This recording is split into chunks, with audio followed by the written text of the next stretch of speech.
Bienvenue à la chaîne Le Royaume intérieur. Je suis votre hôte, Julie Deka. Aujourd'hui, nous allons découvrir comment Abdullah a initié Neville Goddard à penser en quatrième dimension. Traduction et narration par Julie Deka.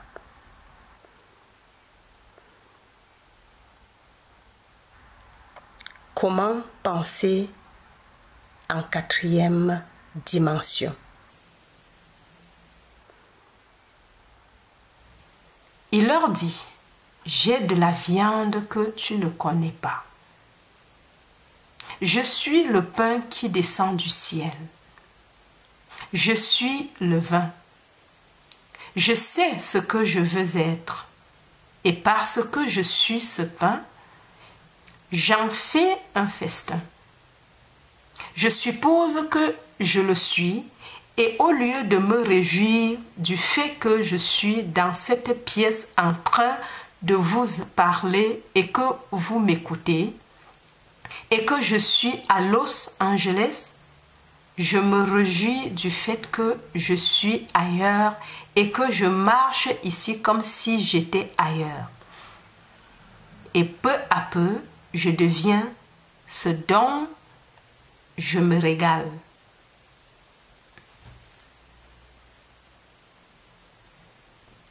Laisse-moi te raconter deux histoires personnelles.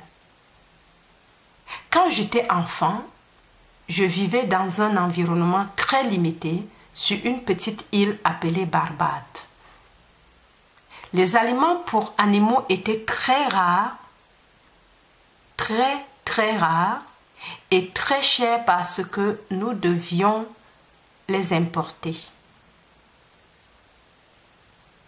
Je fais partie d'une famille de 10 enfants et ma grand-mère vivait avec nous et on était 13 à table. Je me souviens que ma mère disait souvent au cuisinier en début de semaine: je veux que tu me mettes 3 canards de côté pour le dîner du dimanche. Cela signifie qu'elle prenait 3 canards du troupeau dans la cour et les enfermait dans une toute petite cage pour les nourrir. Les bourrer matin, midi et soir de maïs et de toutes les choses dont elle voulait que les canards se régalent. C'était un régime alimentaire totalement différent de celui que nous donnions régulièrement aux canards, car nous maintenions ces oiseaux en vie en leur donnant des poissons. Nous les maintenions en vie et leur donnions du poisson parce que le poisson était très bon marché et abondant. Mais tu ne pouvais pas manger un oiseau qui se nourrissait de poissons, pas comme toi et moi aimons un oiseau. Le cuisinier prenait 3 canards, les mettait dans une cage et pendant 7 jours, il les bourrait de maïs, de lait aigre et de toutes les choses que nous voulions faire goûter aux oiseaux. Puis, quand ils étaient tués et servis au dîner, 7 jours plus tard, ils étaient succulents, nourris au lait, au maïs, des oiseaux nourris au maïs. Mais parfois, le cuisinier oubliait de ranger les oiseaux et mon père, sachant que nous avions des canards et croyant qu'elle avait exécuté l'ordre, n'envoyait plus rien à dîner et 3 poissons sont venus à table. On ne pouvait pas toucher ces oiseaux car ils étaient l'incarnation de ce dont ils se nourrissaient, les poissons. Encore. Mais parfois, le cuisinier oubliait de ranger les oiseaux et mon père, sachant que nous avions des canards et croyant qu'elle avait exécuté l'ordre, n'envoyait plus rien à dîner et 3 poissons sont venus à table. On ne pouvait pas toucher ces oiseaux car ils étaient l'incarnation de ce dont ils se nourrissaient.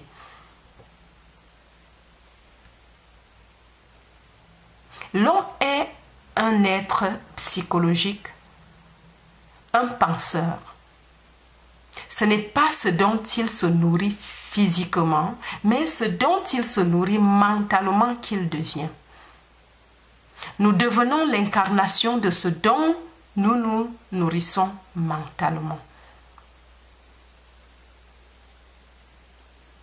Maintenant, ces canards ne pourraient pas être nourris de maïs le matin, de poissons l'après-midi et d'autres choses le soir. Il fallait un changement complet de régime alimentaire. Dans notre cas, nous ne pouvons pas avoir un peu de méditation le matin, jurer à midi et faire autre chose le soir. Nous devons suivre un régime mental pendant une semaine. Nous devons changer complètement notre alimentation mentale.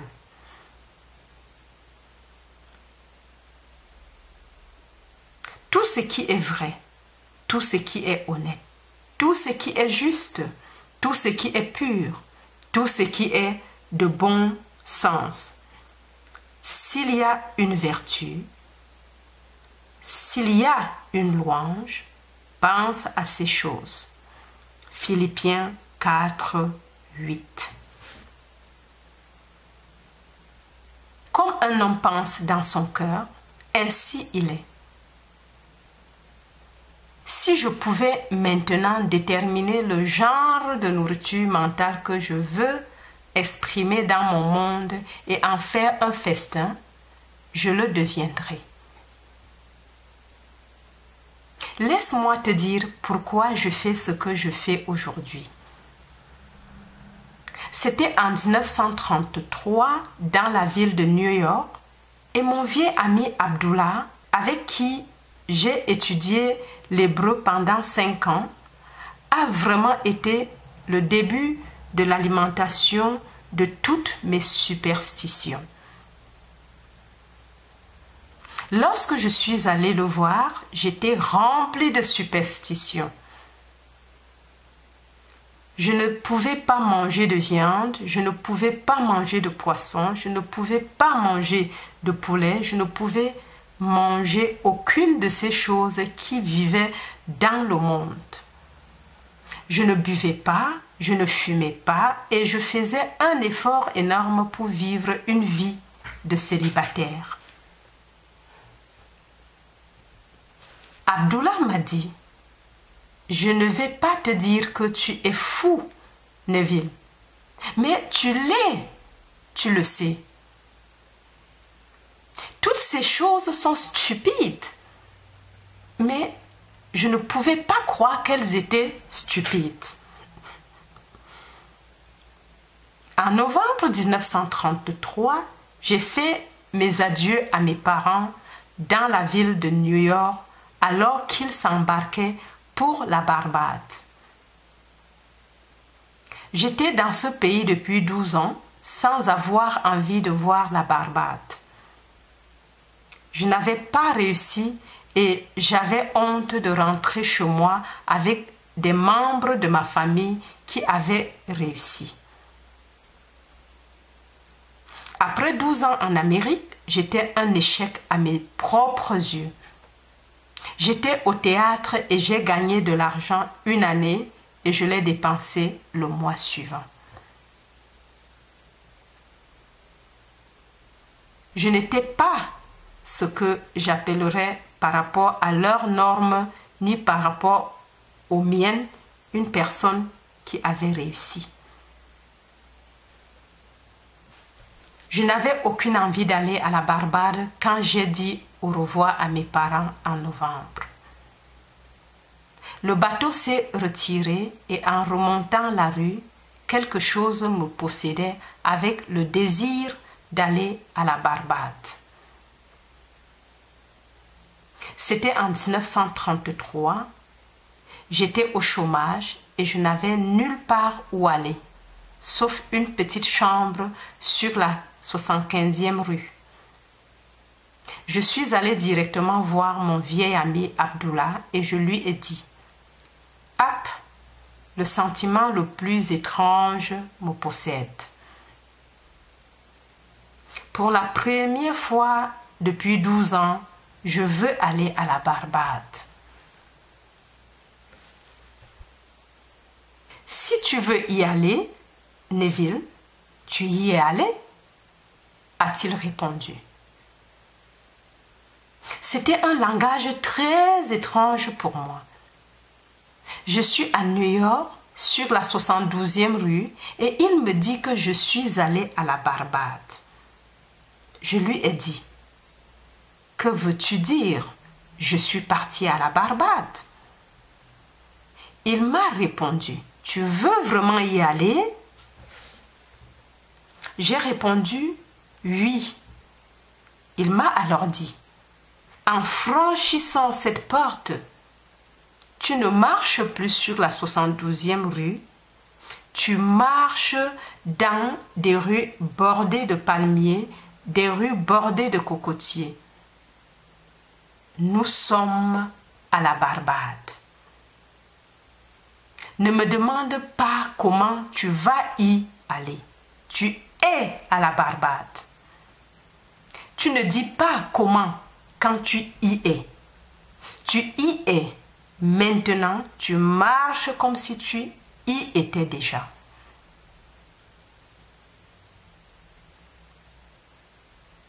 Je suis sortie de chez lui dans un état d'hébétude. Je suis à la Barbade. Je n'ai pas d'argent. Je n'ai pas de travail. Je ne suis même pas bien habillée. Et pourtant, je suis à la Barbade. Il n'était pas le genre de personne avec qui tu te disputerais. Pas Abdullah. 2 semaines plus tard, je n'étais pas plus près de mon objectif que le jour où je lui ai dit pour la première fois que je voulais aller à la Barbade. Je lui ai dit, « Hop, je te fais confiance implicitement. Mais voici une fois que je ne vois pas comment cela va fonctionner. Je n'ai pas un sou pour mon voyage. » J'ai commencé à lui expliquer. Tu sais ce qu'il a fait? Il était aussi noir que l'as de pique, mon vieil ami Abdullah, avec sa tête en turban. Alors que j'étais assis dans son salon, il s'est levé de sa chaise, s'est dirigé vers son bureau et a claqué la porte, ce qui n'était pas une invitation à le suivre. En passant la porte, il m'a dit, « J'ai dit tout ce que j'avais à dire. »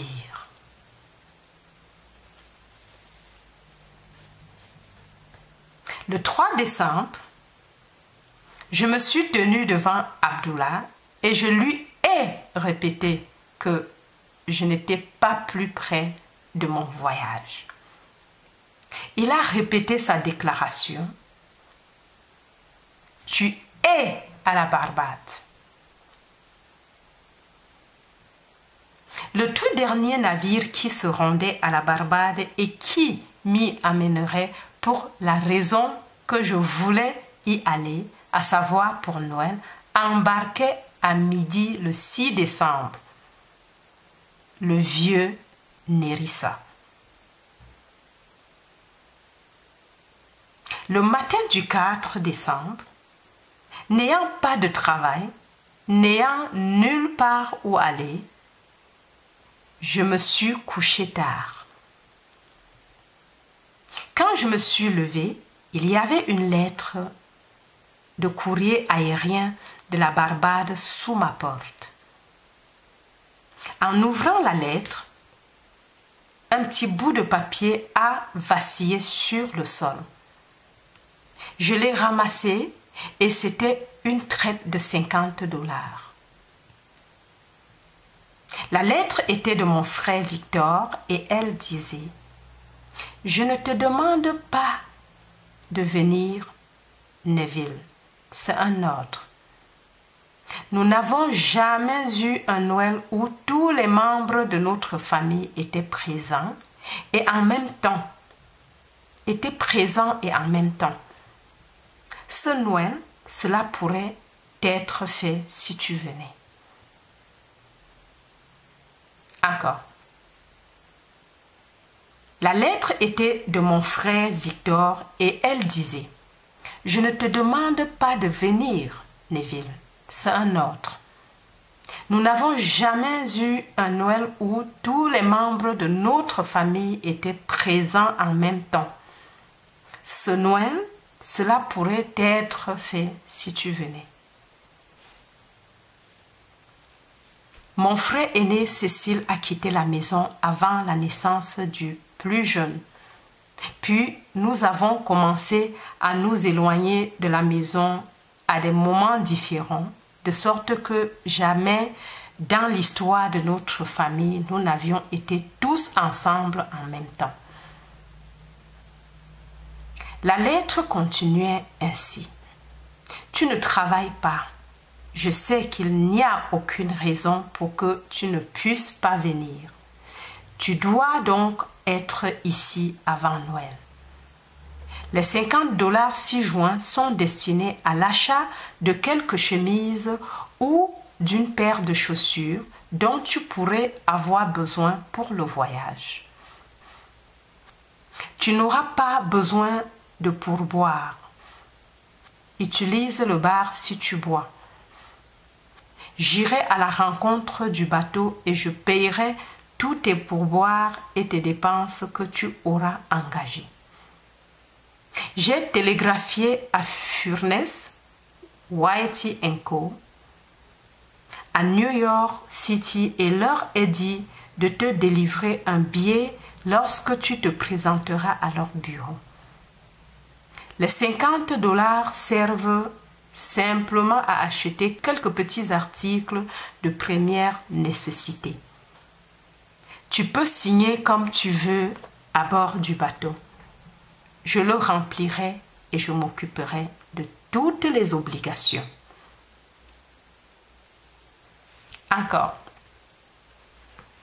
La lettre continuait ainsi. Tu ne travailles pas.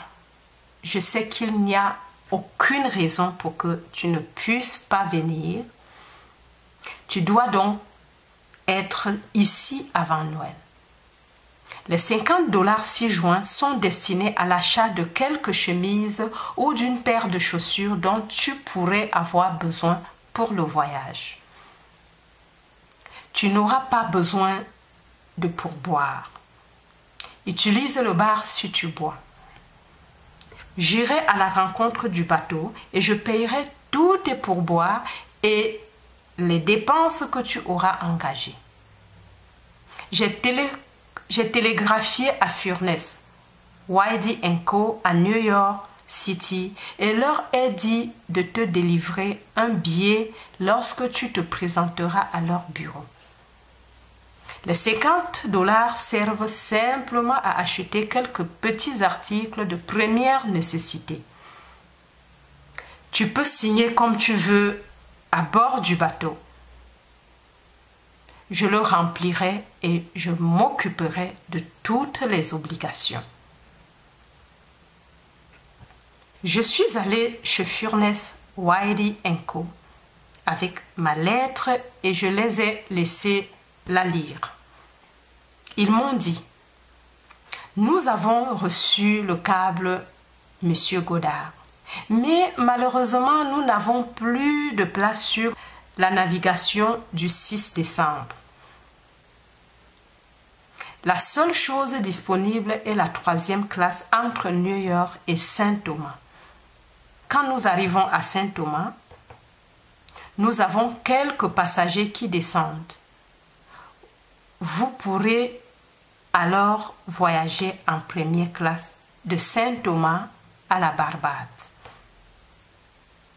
Mais entre New York et Saint-Thomas, vous devez aller en troisième classe, bien que vous puissiez avoir les privilèges de la salle à manger de la première classe et marcher sur les ponts de la première classe. J'ai dit, je vais le prendre. Je suis retournée voir mon ami Abdullah l'après-midi du 4 décembre et j'ai dit, ça a marché comme dans un rêve. Je lui ai dit ce que j'avais fait en pensant qu'il serait heureux. Sais-tu ce qu'il m'a dit? Il m'a dit, qui t'a dit que tu allais en troisième classe? Est-ce que je t'ai vu à la Barbade? L'homme que tu es allé en troisième classe? Tu es à la Barbade et tu y es allé en première classe. Je n'ai pas eu un seul instant pour le revoir avant de prendre la mer le 6 décembre à midi.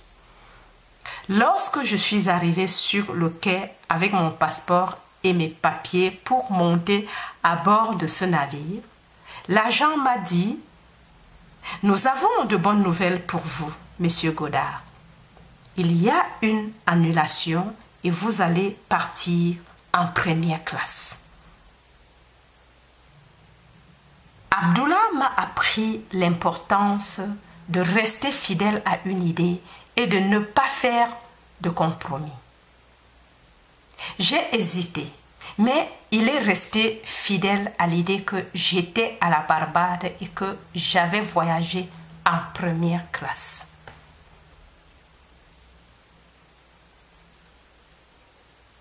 Revenons maintenant à la signification de nos deux récits bibliques.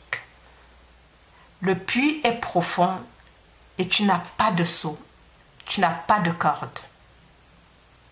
Il reste 4 mois avant la récolte et Jésus dit, « J'ai de la viande à manger que vous ne connaissez pas. Je suis le pain du ciel. »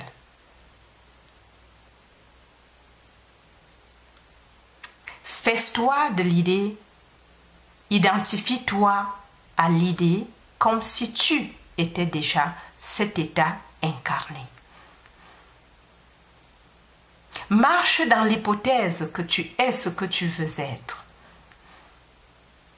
Si tu te régales de cela et que tu restes fidèle à ce régime mental, tu le cristalliseras, tu le deviendras dans ce monde. Lorsque je suis revenue à New York en 1934, après 3 mois paradisiaques à la Barbade, j'ai bu, fumé et fait tout ce que je n'avais pas fait depuis des années. Je me suis souvenue de ce que Abdullah m'avait dit. Après avoir prouvé cette loi, tu deviendras normal, Neville. Tu sortiras de ce cimetière, tu sortiras de ce passé de mort où tu penses être saint.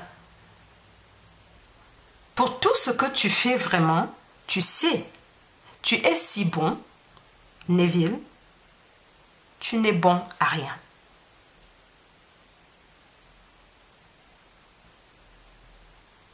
Je suis revenue en marchant sur cette terre complètement transformée. À partir de ce jour, qui était en février 1934, j'ai commencé à vivre de plus en plus. Je ne peux pas te dire honnêtement que j'ai toujours réussi. Mes nombreuses erreurs dans ce monde, mes nombreux échecs me condamneraient si je te disais que j'ai tellement maîtrisé les mouvements de mon attention que je peux à tout moment rester fidèle à l'idée que je veux incarner. Encore. Je suis revenue en marchant sur cette terre complètement transformée. À partir de ce jour, qui était en février 1934, j'ai commencé à vivre de plus en plus. Je ne peux pas te dire honnêtement que j'ai toujours réussi. Mais mes nombreuses erreurs dans ce monde, mes nombreux échecs me condamneraient si je te disais que j'ai tellement maîtrisé les mouvements de mon attention que je peux à tout moment rester fidèle à l'idée que je veux incarner.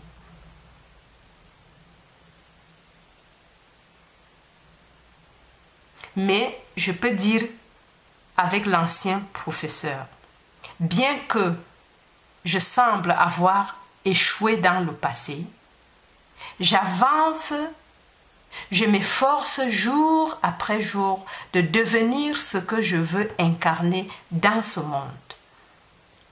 Suspends ton jugement, refuse d'accepter ce que la raison et les sens te dictent maintenant, et si tu restes fidèle à la nouvelle alimentation, tu deviendras l'incarnation de l'idéal auquel tu restes fidèle.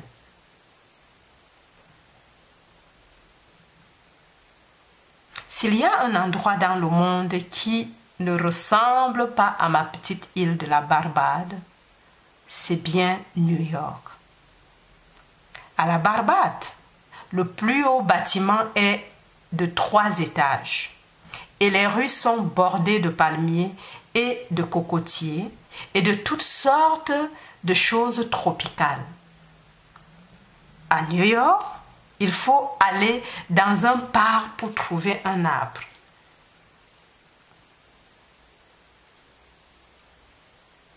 Pourtant, j'ai dû marcher dans les rues de New York comme si je marchais dans les rues de la Barbade. Pour l'imagination, tout est possible. J'ai marché en ayant l'impression de marcher dans les rues de la Barbade et dans cette hypothèse, je pouvais presque sentir l'odeur des ruelles bordées de cocotiers. J'ai commencé à créer dans mon esprit l'atmosphère que je rencontrerais physiquement si j'étais à la Barbade. Comme je restais fidèle à cette hypothèse, quelqu'un a annulé le passage et je l'ai reçu. Mon frère à la Barbade, qui n'a jamais pensé à mon retour à la maison, a la forte envie de m'écrire une lettre étrange. Il ne m'avait jamais dicté, mais cette fois-ci, il a dicté et a pensé que l'idée de ma visite venait de lui. Je suis rentrée chez moi et j'ai eu 3 mois paradisiaques. Je suis rentrée en première classe et j'ai ramené une sacrée somme d'argent dans ma poche, un cadeau. Mon voyage, si je l'avais payé, aurait été de $3000 et pourtant, je l'ai fait sans un sou en poche.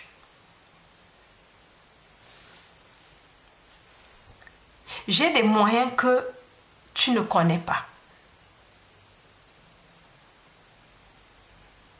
Mes moyens sont passés, je ne les connais pas. Le soi dimensionnel supérieur a pris mon hypothèse comme commande et a influencé le comportement de mon frère pour écrire cette lettre, a influencé le comportement de quelqu'un pour annuler ce passage en première classe et a fait toutes les choses nécessaires qui tendraient à la production de l'idée à laquelle je suis identifiée. Wow. Encore. J'ai des moyens que tu ne connais pas. Mes moyens sont passés. Je ne les connais pas. Le soi dimensionnellement supérieur a pris mon hypothèse comme une commande et a influencé le comportement de mon frère pour écrire cette lettre, a influencé le comportement de quelqu'un pour annuler ce passage en première classe et a fait toutes les choses nécessaires qui tendraient à la production de l'idée à laquelle je suis identifié. J'ai été identifié avec le sentiment d'être là.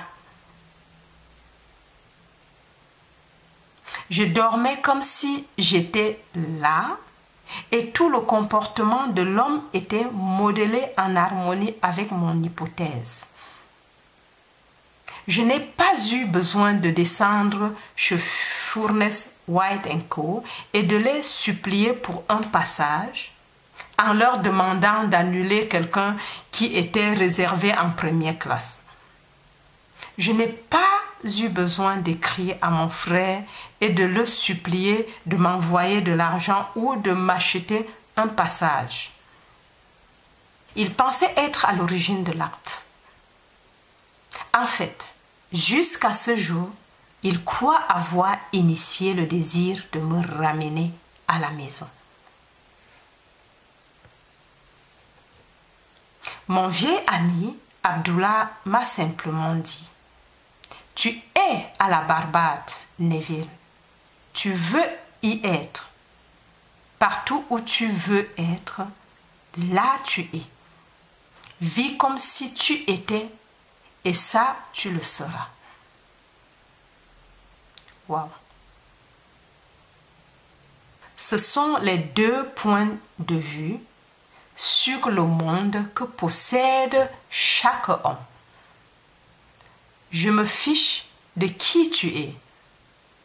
Chaque enfant né d'une femme, quelle que soit sa race, sa nation ou sa croyance, possède deux visions distinctes du monde.